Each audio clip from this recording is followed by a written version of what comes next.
እግዚአብሔር መንፈስ ነው። የሚሰግዱለትም በእውነትና በመንፈስ ሊሰግዱለት ያስፈልጋቸዋል። በእውነትና በመንፈስ በስጋ ብቻ ሳይሆን በእውነትና በመንፈስ መስገድ እንደሚገባን ነው እንጂ ስጋ ለሱ አይሰግድም ማለት አይደለም። ወደ ቤተ ክርስቲያን መጥቶ እንደው ዝም ብሎ ምንድነው የተተኮሰው ሱፍ እንዳይበላሽ ነው ወይስ ደግሞ ያማረው ቀሚስ የሴቶች እንዳይበላሽ ነው? ምንድነው? ለሱ ስም ያልተንበረከከ ጉልበት፣ ለሱ ስም ያልተደፋ ግንባር፣ ለሱ ስም ግንባር ሲደፋ ለስሙ ትቢያ የማይልስ ከንፈር ምን አምልኮ ይባላል? የመጨረሻው እግዚአብሔርን የማክበር ደረጃ ስግደት ነው። እኛ ወደፊትም በአካለ ነፍስም ከትንሣኤ ሙታንም በኋላ ይሄው ነው የልብ ምታችን፣ የሕይወት እስትንፋሳችን፣ የደስታ ምንጫችን ይሄው ነው። በእውነት አባቶቻችን እንዳዘዙን መሆን የነበረበት በእያንዳንዱ የጸሎት ጊዜ 36 ስግደት 12 አቡነ ዘበሰማያት ነበር። በተንበረከክን ቁጥር እንዲያውም ጠላቶቻችን አጋንንት ይንበረከካሉ። እኛ ለስሙ በተደፋን በሰገድን ቁጥር እነሱ ይደፋሉ፣ በነፋስ ፊት እንዳለ ትቢያ ይሆናሉ።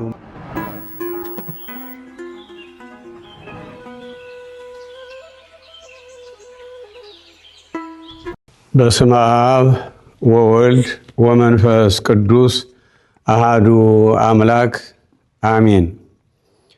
በሰማይም በምድር ምሉ የሆነ የጌትነት ክብሩና ምስጋናው አሁንም በሰማይና በምድር ምሉ የሆነ ፍጹም አሸናፊ የሰራዊት ጌታ ሕያው እግዚአብሔር የፈጠረውን ፍጥረት ሁሉ ከፈጠረበት ጊዜ ጀምሮ እየመራ እየመገበ እየጠበቀ እስካለበት ሰዓት ድረስ ስላቆየው በተለይ እኛን የሰው ልጆችን መላ ዘመናችን የምንሰራውን ክፉ ስራ ሁሉ በምህረት ሸማው እየሸፈነ እስካለንባት ሰዓት ድረስ ስለታገሰን ክብር ምስጋና ለዘላለሙ ለሱ ይሆንና እግዚአብሔር መንፈስ ቅዱስ እስካሁን አብሮን እንደነበረ አሁንም አብሮን በመሆን እሱ ራሱ እንዲያስተምረን ቃሉን ምስጢሩን እንዲገልጥልን ቅዱስ ፈቃዱ ይሆንልን።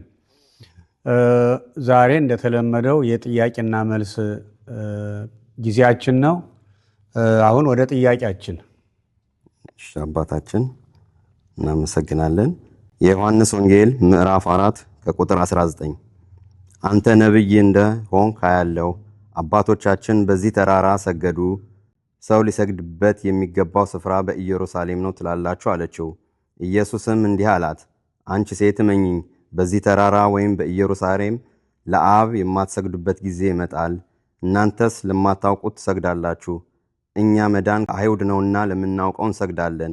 ነገር ግን በእውነት የሚሰግዱ ለአብ ለመንፈስ በእውነት የሚሰግዱበት ጊዜ ይመጣል፣ አሁንም ሆኗል። አብ ሊሰግዱለት እንደነዚህ ያሉትን ይሻልና። እግዚአብሔር መንፈስ ነው፣ የሚሰግዱለትም በመንፈስ በእውነት ሊሰግዱለት ያስፈልጋቸዋል። የኔ ጥያቄ አባታችን፣ እግዚአብሔር መንፈስ ነው፣ የሚሰግዱለትም በእውነት በመንፈስ ሊሰግዱለት ያስፈልጋቸዋል። ስለዚህ ስግደት ለእግዚአብሔር በመንፈስ ብቻ ነው የሚሉ አሉ። ይህን ነገር እንዴት ያውታል? በጣም ጥሩ። እንግዲህ የዚህ ጥያቄ ባለቤት ሳምራዊቷ ሴት ናት። በዮሐንስ ወንጌል ምዕራፍ 4 ላይ የምናገኘውን ነው። ውሃ ልትቀዳ ሄዳ በእውነቱ ለአንዲት ውሃ ቀጂ ሴት የቱን ያህል ጊዜ እንዳጠፋ ነው የሚያሳየን መድኃኔዓለም ኢየሱስ ክርስቶስ አስተምሯታል። ከተማረች በኋላ ጥያቄ ነው የጠየቀችው። ጥያቄዋ ምንድን ነው? አባቶቻችን በዚህ ተራራ ሰገዱ አለች። እንግዲህ እሷ ሳምራዊት ናት። ሳምራውያን እና አይሁድ ያው አይገናኙም። እንግዲህ የአብርሃም ዘር መዳን ይገኝበታል የተባለው ዘር ጌታው እንደተናገረው በምንባቡ ይሁዳ ነው፣ አይሁድ ናቸው። ነገር ግን እሷ ሳምራዊት ናትና ካስተማራት በኋላ ጥያቄ ነው የጠየቀችው። የእኛ አባቶች በዚህ ተራራ ሰገዱ፣ እናንተ ደግሞ ስግደት በኢየሩሳሌም ብቻ ነው ትላላችሁ እና ይሄን ብታስረዳኝ ብላው ነው። አንቺ ሴት እመኚኝ አላት። ከዚህ በኋላ በኢየሩሳሌምም በተራራም መስገድ አይኖርም። ከዚህ በኋላ እስካሁንም ቢሆን እናንተ ለማታውቁት ነው ስትሰግዱ የነበረ። እኛ ግን ለምናውቀውና መዳን ለሚገኝበት አምላክ እንሰግዳለን አለ። ራሱንም አብሮ ሰጋጅ አድርጎ ነው። እዚህ ላይ ጥንቃቄ ያስፈልጋል። መድኃኔ ዓለም ኢየሱስ ክርስቶስ ራሱ አምላክ ነው፣ ፈጣሪ ነው። ፈጣሪ አምላክ ለፈጣሪ ለአምላክ አይሰግድም። ግን እንሰግዳለን ብሎ ራሱን የጨመረው በሰውነቱ ነው። ስለዚህ መዳን በሚገኝበት ያው በአይሁድ እንሰግዳለን ለእውነተኛው። የሆነ ሆኖ ግን ነው የሚለው እሱ። የሆነ ሆኖ በተራራም በይው በኢየሩሳሌም ብቻ ነው ስግደት ማለት ቀረ። ከዚህ በኋላ የሚሰግዱለት በእውነትና በመንፈስ ይሰግዱለታል። እግዚአብሔር መንፈስ ነው። እግዚአብሔር መንፈስ ነው። የሚሰግዱለትም በእውነትና በመንፈስ ሊሰግዱለት ያስፈልጋቸዋል። አንደኛ እግዚአብሔር መንፈስ ነው ሲል አሁን ከክርስቶስ ሰው መሆንና ምስጢረ ሥላሴ ከተገለጠ በኋላ እግዚአብሔር በሰማይም በምድር ምሉ ነው። እግዚአብሔር የሌለበት ቦታ የለም።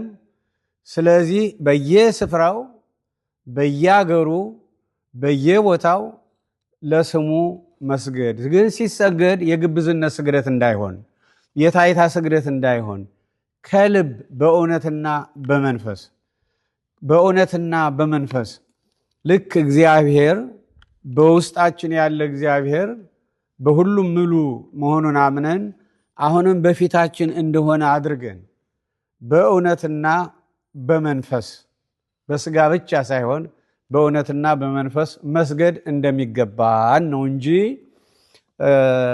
ስጋ ለእሱ አይሰግድም ማለት አይደለም። እንዴ ታዲያ ይሄ ስጋ ለማን ሊሆን ነው? የዚህ ስጋ ጉልበት ለሱ ያልሆነ ለማን ይሆናል? ለሱ ስም ያልተንበረከከ ጉልበት፣ ለሱ ስም ያልተደፋ ግንባር፣ ለሱ ስም ግንባር ሲደፋ ለስሙ ትቢያ የማይልስ ከንፈር ምን አምልኮ ይባላል? እና በእውነትና በመንፈስ ሲላሁን የታይታ ሳይሆን የዩልይ ሳይሆን ሰውን በማየት ሳይሆን በልማድ ሳይሆን ዝም ብሎ እንዲያው በልማድ ሳይሆን በእውነት በመንፈስ በትክክል የአምልኮ ስግደት በፊቱ ማቅረብ እንደሚገባ ነው የሚነግረን። ለምሳሌ አንደኛ ቆሮንቶስ ምዕራፍ 6 ቁጥር 19 ላይ ምንድን ነው የሚለው? ወይስ ሥጋችሁ ከእግዚአብሔር የተቀበላችሁት የመንፈስ ቅዱስ ቤተ መቅደስ እንደሆነ አታውቁምን? በዋጋ ተገዝታችኋልና ለራሳችሁ አይደላችሁም። ስለዚህ በሥጋችሁ እግዚአብሔርን አክብሩ ነው የሚለው። በሥጋችሁ እግዚአብሔርን አክብሩ። በሥጋችሁ ሲል በእርግጥ በገንዘባችሁም በእውቀታችሁም በጊዜያችሁም ለማለት ይሆናል። በማንኛውም ነገር የሆነ ሆኖ በጉልበታችሁም ለማለት ይሆናል። የሆነው በሥጋችሁ ሲል ደግሞ ስግደትንም ማክበር የመጨረሻው እግዚአብሔርን የማክበር ደረጃ ስግደት ነው። ስለዚህ ስግደት ለእግዚአብሔር ያልሆነ የሥጋ ጉልበቶች በመንፈስ የሥጋ ጉልበቶች በእውነትና በመንፈስ ለእግዚአብሔር ስም ያልተንበረከኩ ለማን ሊንበረከኩ ነው? ወደ ፊልጵስዩስ ሰዎች ምዕራፍ 2 ቁጥር 10 ላይ ምንድን ነው የሚለው? በሰማይና በምድር ከምድርም በታች ያለ ጉልበት ሁሉ ኢየሱስ ለሚለው ስም መንበርከክ እንደሚገባው ይናገራል። በሰማይና በምድር ከምድርም በታች ያለ ጉልበት ሁሉ ኢየሱስ ለሚለው ስም ይንበርከክ ነው የሚለው። በተለይም ደግሞ ራዕየ ዮሐንስ ምዕራፍ 4 ቁጥር 9ና 10 ላይ ቅዱሳን መላእክት ጥሩ አድርገው የአምልኮ ስግደት ስናመልከው እየሰገድን እንደሆነ በእውነትና በመንፈስ እንደሆነም ያሳዩናል። ለምሳሌ የዮሐንስ ራእይ ምዕራፍ 4 ከቁጥር 8 ብንጀምር ምን ይላል? ቅዱስ ቅዱስ ቅዱስ የነበረውና ያለው የሚመጣውም ሁሉንም የሚገዛ ጌታ አምላክ እያሉ ቀንና ሌሊት አያርፉም።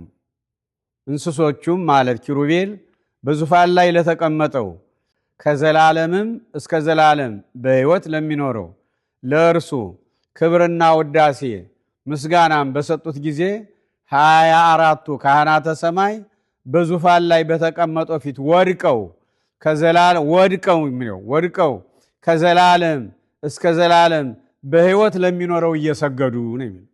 ከዘላለም እስከ ዘላለም በሕይወት ለሚኖረው እየሰገዱ ጌታችንና አምላካችን ሆይ አንተ ሁሉን ፈጥረሃልና ስለ ፈቃድህም ሆነዋልና ተፈጥረውማልና ክብር፣ ውዳሴ፣ ኃይልም ልትቀበል ይገባሃል እያሉ በዙፋኑ ፊት አክሊላቸውን ያኖራሉ ይላል።